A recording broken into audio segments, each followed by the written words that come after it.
There's just 3 words that I want you to remember. And this is the phrase that I want you guys to start using. The government launders censorship.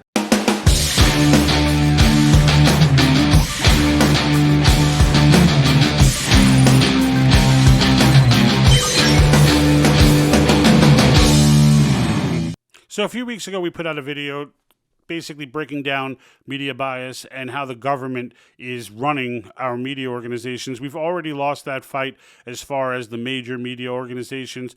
As far as the corporate infrastructure is concerned, they are completely and solely owned by the government. And that just is what it is. And we put that video together to make that point. And when we did so, we put in a clip of America's Frontline Doctors. And if you remember their speech when they first came out that first day, and we're talking about, hey, we've got, the good news is we can control this virus. We have something called hydrochloroquine that has been very successful. As soon as they started saying that, they got shot down. Their website got taken down. They were shut down on YouTube. They were shut down on Facebook, Twitter. I mean, they were erased from internet existence. And still to this day, I could tell you from experience, they are still erased from existence. And what I mean by that is I added in a clip, and you can see the full video on our Rumble channel, but I added in a full clip of Dr. Simone speaking, and Facebook has that speech in their algorithm.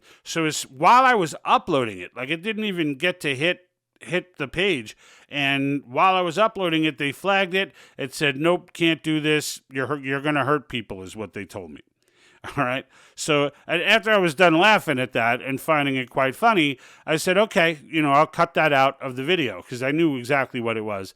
This time it was obvious. They didn't say it was your this piece of the video, but I knew. So I took that piece out and I republished it on Facebook and YouTube. I put that version on YouTube as well because YouTube will just randomly hit you for things that you're just like, you have no idea what happened. They'll give you a policy. You won't realize how it lines up with their policy, and they don't care to explain. Rumble, however, you want to put it up there, put it up there. Rumble's the only one that doesn't think you're an idiot, right? They're the only ones that don't think you're an idiot. Everyone else thinks you're an idiot. You're too feeble-minded to think for yourself. For those who looked at those things and said, you know what, I still don't believe you. I still don't believe that government is controlling the information on the level that you're saying it does. And frankly, it's not just the U.S. government. It's the entities, all right, that are more concerning. Because our government, at least at this moment, is nothing more than a puppet of the U.N., all right? The administration right now is a puppet of the UN. The UN says move this way, we move that way. The UN says open your borders, we open our borders. The UN says don't arrest anybody, we don't arrest anybody. This is the type of thing, these orders, this is where they're coming from, all right? Now here, I want to introduce you to Melissa Fleming, all right? She is the General Undersecretary of Communications for the United Nations, and she's in an interview in this clip, and she just openly speaks about how they work with Google to get their information at the top of their search engine so that this way, when people look up information on COVID or things like that, that they get that what they're going to see is UN information first, all right, rather than see somebody else who may have had a study that asked a question or may have said, hey, there might be side effects here, or hey, there might be this. Anything like that gets pushed to the bottom, all right? You probably noticed this in your own searches anyway, but she's out here telling you this outright. And then she goes on and says something that's even creepier. Let's hear what she has to say. We partnered with Google, for example. If you Google climate change, you will, at the top of your search, you will get all kinds of UN resources. We started this partnership when we were shocked to see that when we Googled climate change, we were getting incredibly distorted information right at the top. So we're becoming much more proactive. We own the science, and we think that the world, should know it. Okay, so there it is. So you see that she's saying a couple of things there, right? One is that we were Googling COVID-19 online, and we were shocked by the things that we were seeing. Meaning, all right, so the translation for that is, we were not seeing all the messaging that we had worked so hard to create. We had not seen all the propaganda that we have put together around this topic to make sure that everyone gets our messaging.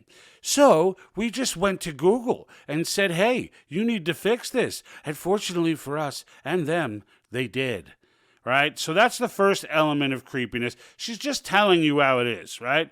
And this is the UN Undersecretary General of Communications, right? She's not a scientist, right?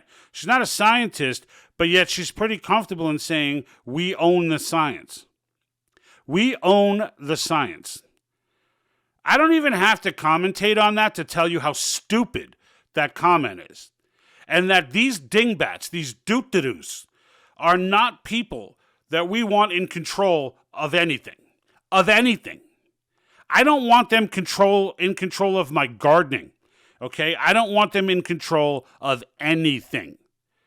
These are mind bots. These are they are literally human bots. They're programmed and they just go out, you wind them up and send them off and they do what they're going to do. They're just programmed human beings who are set to follow the stimuli. You are stuck with them. You cannot get rid of them. They are contaminated. They are programmed to think and react to certain stimuli in a certain pattern. These are not even like regular thinking human beings, and they're all given fancy titles, but they will never break from message, and they get so lost in it, and they live in such bubbles that they get so comfortable that they do stuff like this, that they say things like this, that like they just come out and say, yeah, we're working for Google. Jen Psaki did this when she came out in her press conference, and when she was listing off things they're doing to fight off disinformation, as if it's the government's job to fight off disinformation. Like, I don't know when that became a government responsibility. Oh, wait, it didn't. All right? But again, you'll hear them slip up from time to time, and we're going to try to be there for every single one of them, so you can just keep making the case to any zombie friends that you have left. We all have them. We all have those zombie friends. Those friends who think that, like 5-year-olds, like, if I just don't look, it'll go away, right? Like those people. At some point, everybody needs to take this serious, and at some point, everybody needs to join the fight. Everybody needs to join the fight. The world is going to continue to get creepier unless we do something to stop it. Till next time, don't forget to smash the like button. Don't forget to comment. Don't forget to smash the subscribe button, and we'll see you at the next episode. And like that,